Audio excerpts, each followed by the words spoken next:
sur le fait qu'il y ait cette éducation à la vie affective et sexuelle. Pour vous, docteur, c'est une bonne chose. Il faut le faire. Il faut en parler aux enfants. Il fallait le faire et il faut le faire.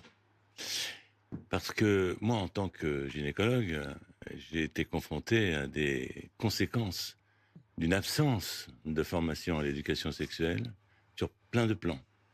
Sur le plan, je dirais par exemple, des IVG, sur le plan de la stérilité, d'une méconnaissance de l'horloge biologique, d'une méconnaissance de ce qui se passe dans le corps réellement.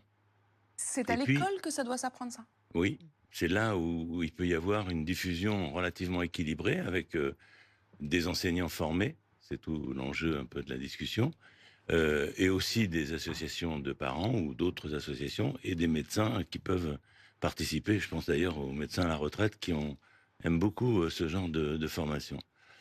Et puis, le troisième point, en dehors des conséquences d'une non-éducation sexuelle, elle est plutôt sociétale. On est confronté, vous n'arrêtez pas de le montrer dans vos émissions, à une violence incroyable.